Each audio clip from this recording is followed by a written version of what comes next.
has never been a more important time to move in a vegan direction. Whether you're ready to start, restart, or re-energize your vegan or plant-based practice, this podcast is for you. I'm Michele Olander, life coach, vegan, ADHD matriarch, travel lover, and smoothie loather. And I know that it's the details that get in the way of your vegan journey. But I like to believe that the obstacle is always the way. So every week we meet here where I translate the tools of life coaching and Stoic philosophy. I bring you actionable tips, some laughs, interesting guests, and vegan ideas for everyone at any age. All to help you veg your best. Episode 276. Want to change? Remember, you'll forget.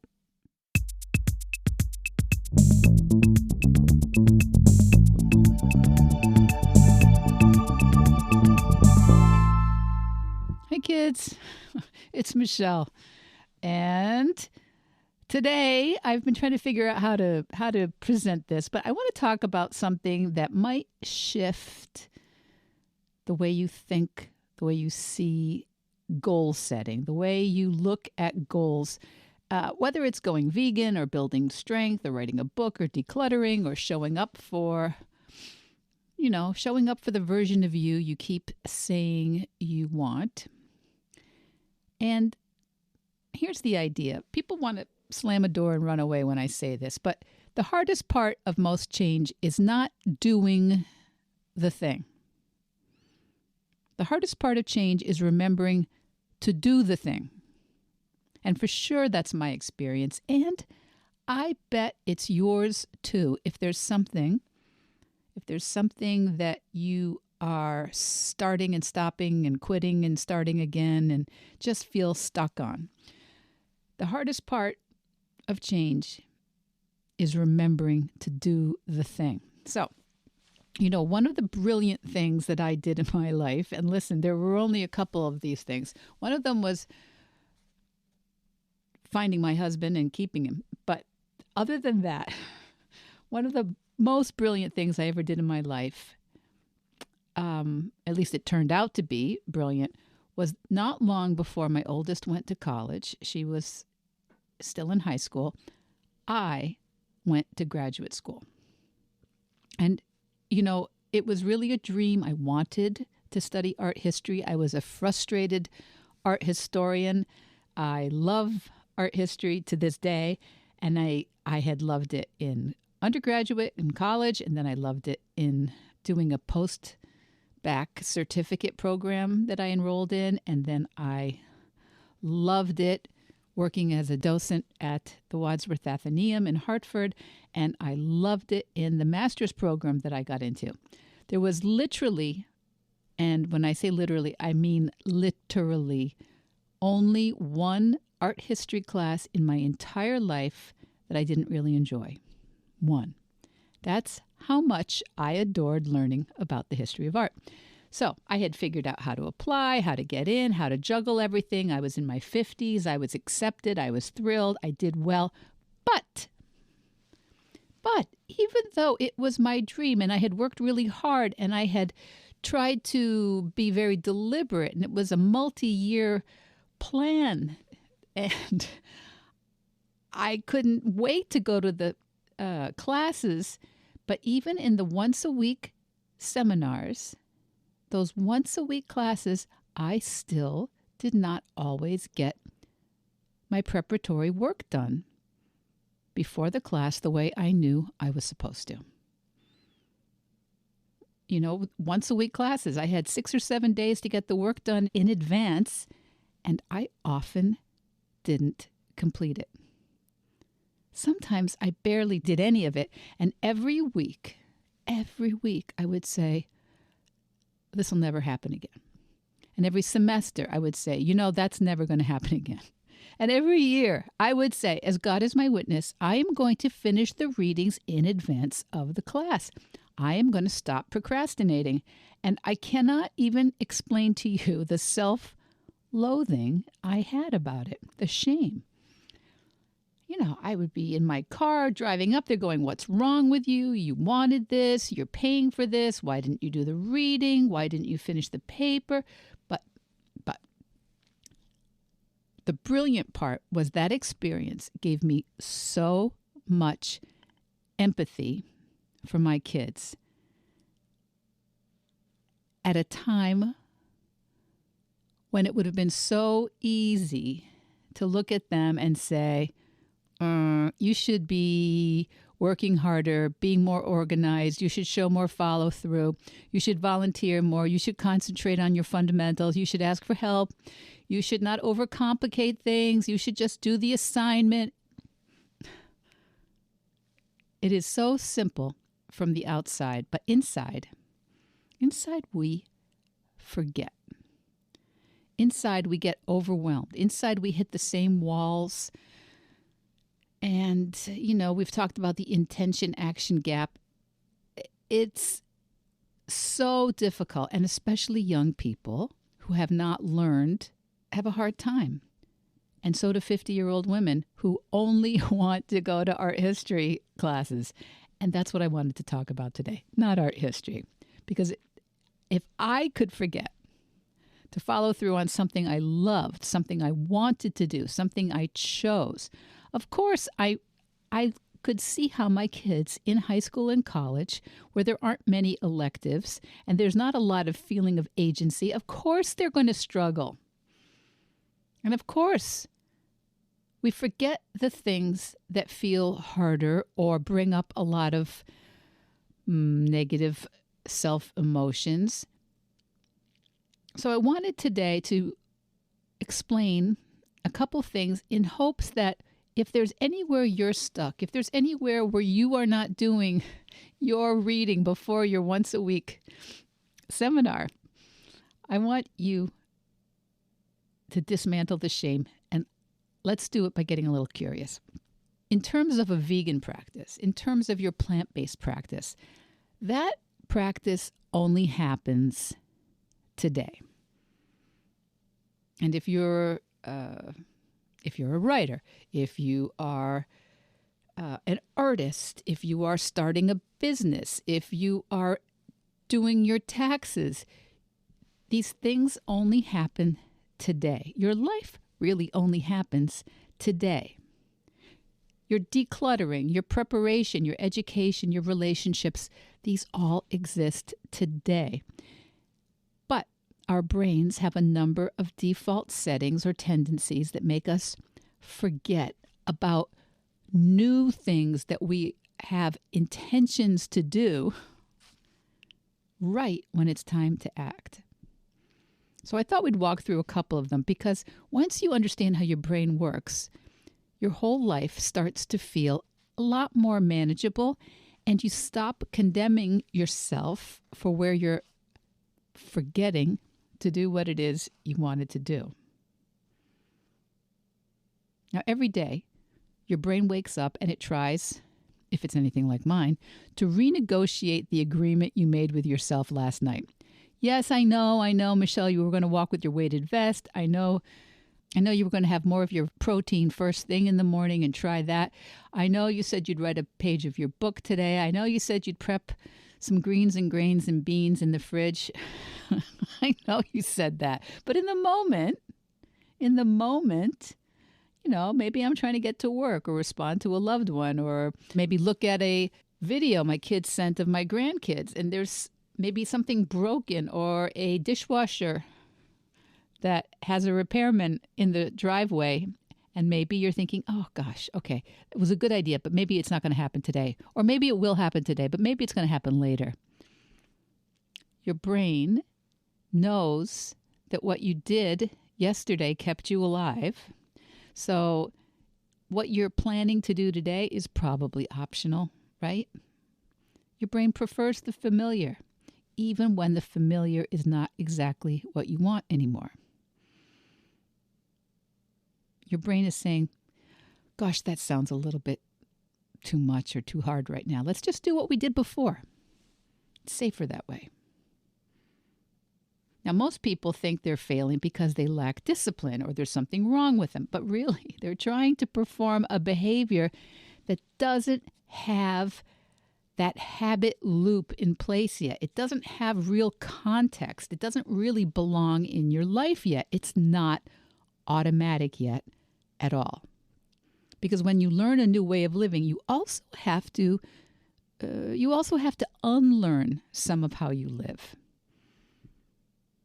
And if you're restarting your vegan practice, or you're building strength, or you're writing or painting, or learning a language, or going back to university, it's very possible that you do not have an automatic cue, an automatic routine, and an automatic reward built in to support the new actions that you want. There's no loop. There's no habit loop. And without a habit loop, you have to rely on willpower, which, as far as I understand, is the least reliable energy source in the universe, maybe, but certainly in our human lives. Willpower, we run out. And we see it when we go out of the room. Have you seen this? We leave the room to do something. It's not just me. We leave the room to do something important, or at least something we actually wanted to do, and we're in the new room, and crickets. Why am I even here? What did I come into this room for? And did you know that there's actually a name for that? And it's called the doorway effect.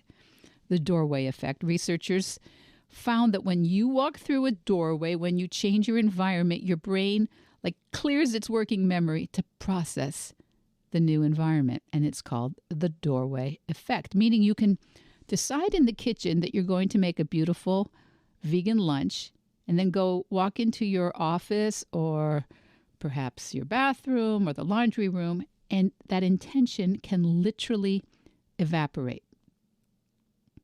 You could commit to writing 300 words, go downstairs to grab your laptop, and somewhere in crossing the threshold of another room, the commitment just dissolves, and you have 13 other things that you're planning to do now. You can promise yourself, no snacking, just water until lunch. You walk into the pantry and suddenly you're eating nuts by the fistful, and you haven't even realized it. Not because you don't care, not because you're weak, but because your brain hit this contextual reset, this doorway effect. So if you've ever walked into a room and forgot why you're even there, congratulations, you've experienced it, the doorway effect. And it applies to everything. And this is all part of prospective memory failure. No, you're not cognitively deteriorating. It's just the part of the brain that's supposed to remind you of something in the future. Prospective memory. Don't forget your weighted vest for your walk. Drink water before you snack. Finish the leftovers before you cook something new. Write your V-mail this morning. Did you know I write a V-mail every week? It's a weekly email. It goes out to my subscribers, and we call it the V-mail. I believe that was Matthew Shepard from How I Vegan podcast in the UK. I believe he's the one that came up with it. I couldn't figure out what to call it. He suggested it, and he won that one. So anyway, the V-mail goes out almost every week. More weeks, maybe a couple weeks a year when my VA Nancy is on vacation or something. Sometimes it doesn't go out, but almost every week it goes out. And this week I completely blanked on it until the last minute. Even after I don't know how many weeks. Prospective memory is, in human beings, typically terrible. It's not designed for modern life with all the competing inputs and 80,000 thoughts per day competing for us to concentrate on. Prospective memory fails especially when your routines shift, or when we're traveling, or when we're taking care of people, when we're recovering, when it's the holidays, when we're overwhelmed, when unexpected people knock on the door or come in or something breaks. Prospective memory really can't compete with those things. It's not because you failed. Your prospective memory couldn't keep up because it's normal. But the problem is, today is the only day you can change anything. There's no later version of your vegan practice coming to save you. There's no perfect future day to start learning to cook or buying things in the market to support some vegan swaps or plant-based swaps for yourself. There's no magical week when everything calms down and you suddenly feel focused or you don't have a bunch of appointments or a cold. There's only today. And the only thing you need for today is some sort of cue or support system or context that helps you to remember what it is you wanted to do. And it can look like so many different things. Everybody's different. It could be a sticky note on the fridge that says you wanted to be vegan today, remember? It could be a phone wallpaper that says remember. It could be your calendar with a notification. It could be leaving your backpack or a weighted vest somewhere by the door. It could be ordering your groceries on Instacart or one of the different apps so that they get delivered to you ahead of time. It could be leaving your water bottle in the car at night. It could be setting an alarm on your phone. Future you asked for this. And my favorite is remember, when you can honor yesterday's decision today, it is an unbelievably great feeling. But the thing is, we overcomplicate some of these things, and none of us can follow through with a super complicated new plan. Because today's you is living through how many different habits you've completely internalized from the past 10, 20, 70 years. You don't even notice those things anymore. You don't take it for granted how hard won all of those were, but they are competing against your new idea. Now, I think it's great to make a bunch of cues. Maybe you live out of your car. Maybe you live alone. Maybe you have a friend or a coach who checks in with you. But I would say that cues that work for people that are successful are very individual. It's good to brainstorm with other people what kinds of reminders and cues they use. But really, other people's cues may not work for us. It's really important to meet ourselves exactly where we are. And the best way of finding that out is noticing when do things fall apart. Now, most of us have, over the years, seen that if we get something done in the morning, it's more likely to get done. But how many things can we do all in the morning? So we have to think about what works. Every cue, every action is different for every person. You know, I remember when I wanted to make a better habit of flossing my teeth, I put dental floss in my car console, so it was always in there, and I would floss my teeth during school pickup time. Did I completely just disgust you? I did try to be discreet, but honestly, it worked, and I am now a very regular flosser. But that is when it changed. I made it really easy for myself. I also had it in my bedside table. It's not perfect. It may be that what we want is to floss around the same place and same time as we brush our teeth. But if it's not working, we have to figure something else out.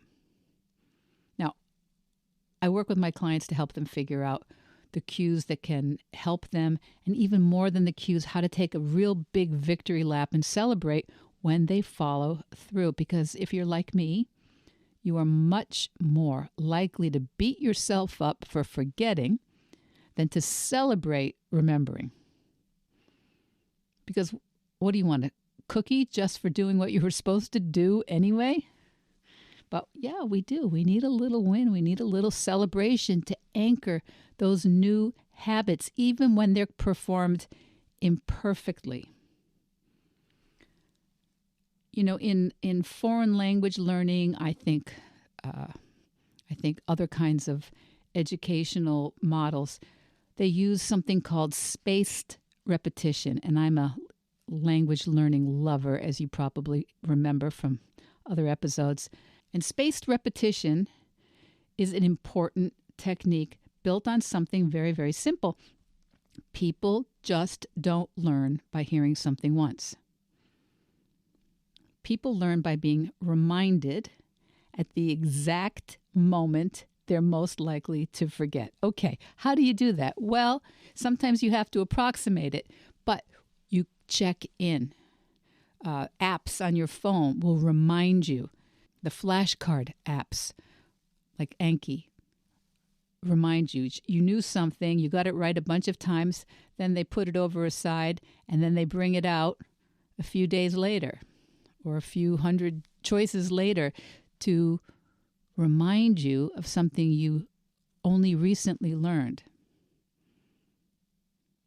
And that is what behavior change is. Your vegan practice, your strength routine, your creative projects, your intention not to eat over the sink or in front of the fridge. None of these things are one and done decisions. They're not things you remember once and then maintain forever. They're things that you remember and then remember again and then remember again until the remembering becomes automatic.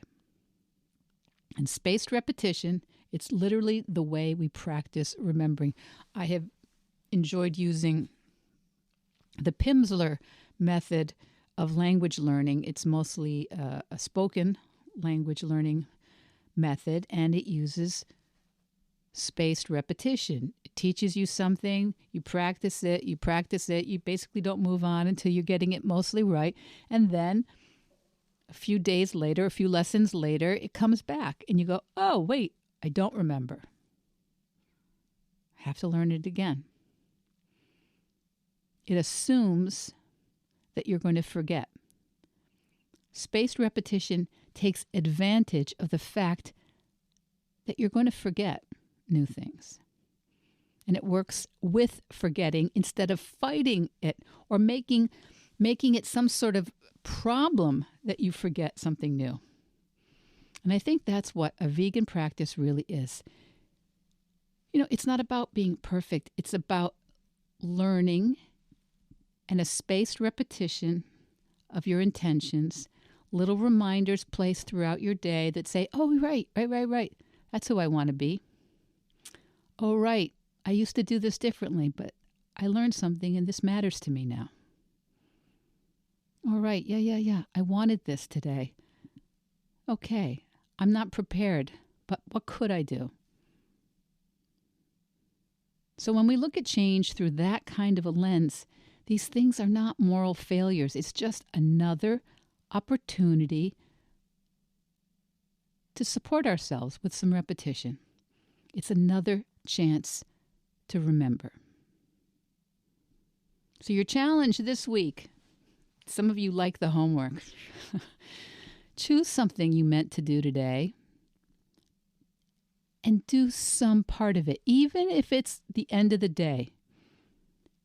Was there one tiny little part of what it was you didn't do that you could do? Even if it's just write it on a sticky note, put it next to your coffee machine or next to your toothbrush or next to your car's steering wheel, wherever you are likely to see it early tomorrow. Do just one thing. We all do this. We all fall in love with big goals, but we overestimate how much we can do in a couple weeks. And if I know one thing in my life at age 66, we way underestimate what we can accomplish in a year of steady, small, imperfect changes. Small changes that we don't quit when we forget. Make remembering a little bit easier for you. Make forgetting just a little bit harder. It's not your discipline or your personality or your neurodivergence or your age.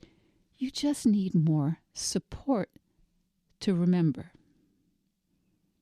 You think that you know what you want and why it's important, but that does not translate into immediate behavior change. It just doesn't.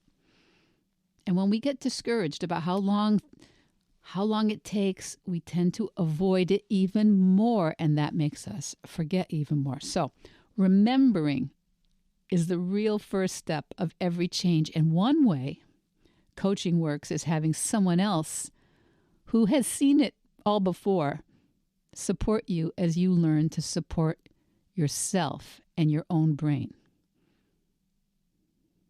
And if you wanted help building a new aspect of your life, coaching is for sure the best way I've ever seen, because how you go vegan is how you do everything. And that's why I'm here every week to cheer you on while you veg your best. Veg Your Best podcast production, music, and editing by Charlie Weinshank. Thanks, Charlie. Before you go, it would mean so much to me and the Veg Your Best team if you would hit subscribe, leave us a 5-star review, or share with someone you think might be interested. Something about algorithms, it helps bump us up a little in the rankings, and that's the best way to help others find the podcast and for us to find our audience. So, until next week, make it easy and veg your best.